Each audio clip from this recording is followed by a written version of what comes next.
Bonjour tout le monde, ici Cédric Tremblay de Jeunesse Express. Nous sommes présentement au Salon de la moto et du VTT à Québec. Ici, on va vous montrer les nouveautés de cette année, genre les motos, les VTT, les 4 roues. Pour vous les jeunes, suivez-moi.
Ici Cédric Tremblay, Jeunesse Express. Je suis présentement avec Ben Milo. Bonjour. Allô? Déjà, le freestyle, c'est quoi? Oui. Ben, le freestyle, c'est une variation, si tu veux, c'est une discipline de la moto, du motocross. Donc, c'est maintenant une discipline à part entière. C'est un peu comme le ski acrobatique du ski alpin, finalement. Donc, la discipline a leurs athlètes qui se spécialisent là-dedans. On a nos propres obstacles. Les motos sont modifiées un petit peu. Donc, c'est rendu un sport qui est vraiment du bien du public, en spectacle comme en compétition. Okay. Quel âge tu as commencé le freestyle? Ben, j'ai commencé à faire de la moto à l'âge de 10 ans, mais le freestyle motocross, j'ai commencé à l'âge de 20 ans. Et avant ça, ben, je faisais beaucoup de courses de motocross sur des circuits. Puis éventuellement, ça m'a amené à faire des sauts, des freestyles, c'est ça que j'aimais faire. Et des motos comme... Des motos modifiées faites pour le freestyle. Oui. C'est quoi les différences entre une moto normale pour les motocross de randonnée? Oui. Bien, il y a plusieurs différences entre une moto d'origine pour les randonnées, par exemple, et une moto qui est modifiée pour le freestyle. Premièrement, la chose la plus importante pour nous, c'est les suspensions. Donc, on n'a pas le choix de changer les springs dans les suspensions qu'on voit ici et de rendre ça beaucoup plus dur, beaucoup plus ferme, pour évidemment absorber les coups, parce qu'on saute quand même assez haut, 35-40 pieds dans les airs. Donc ça, c'est une des choses les plus importantes. Les poignées aussi sont renforcés. Le siège, on coupe la mousse ici un petit peu dans le siège pour pouvoir faire certaines figures.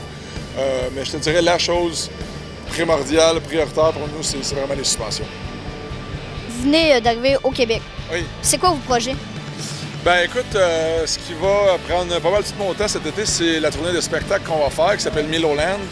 Les gens peuvent aller voir sur les réseaux sociaux de quoi ça a l'air. On a des photos, plein de vidéos sur YouTube, Facebook et Instagram.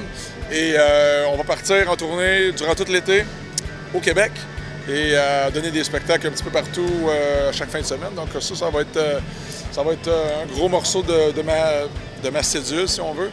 Et ben après ça, c'est juste de continuer ça, grossir le spectacle, puis de s'amuser surtout. Hein. OK. Et avant de terminer, est-ce que tu aurais un conseil pour les jeunes qui veulent commencer le freestyle? Oui. Ben, je te dirais, le conseil numéro 1, c'est de prendre des formations quand on commence. Un peu comme quand on fait du ski. Quand on commence à faire du ski, on prend un coach, on prend des cours.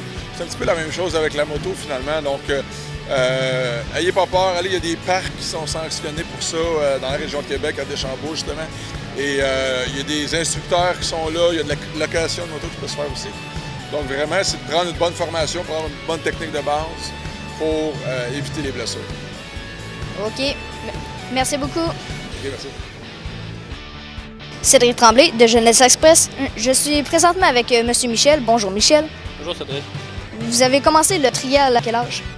J'ai commencé à faire de la moto à l'âge de 4 ans et le trial plus particulièrement environ vers l'âge de 7 ans. OK, fait que ça veut dire que tu as quand même commencé à faire de la moto avant même de savoir pédaler. À peu près. Mais c'est quoi la différence entre du freestyle et du trial? Le freestyle, ça se fait avec des motocross, puis c'est faire des gros sauts dans les airs. Tandis que le trial, nous autres, c'est des motos spécifiques, plus légères, avec des pneus très mous pour avoir une bonne traction.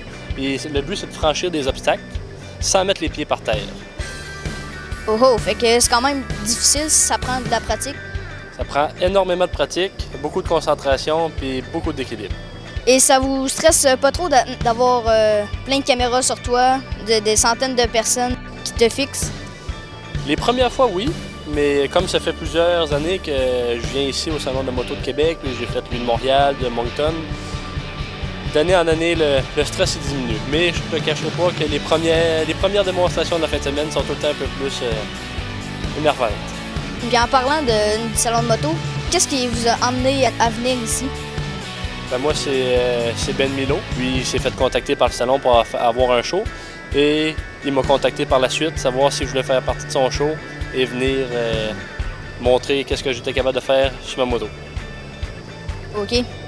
Et qu'est-ce qui est le fun dans le trial? Ben moi, c'est un sport qui m'a été transmis par mon père. Lui, il a commencé quand il était à peu près de mon âge. Ça fait bien des années. Mais c'est lui qui m'a poussé là-dedans. Puis je l'ai suivi. Et je trouve que c'est un beau sport. On apprend vraiment à contrôler notre moto. On fait un avec la moto. Puis c'est un sport qui va... Une fois que tu maîtrises le trial puis ta moto, après ça, tu embarques sur n'importe quelle autre moto, puis tu as le contrôle de la moto. Tu sais contrôler l'embrayage, les freins, les suspensions. Donc, ça sert, même pour la moto de rue, c'est vraiment... C'est la base de la moto, selon moi. Et je dois pas être le premier à vous le dire, mais vous êtes très bon. Merci beaucoup.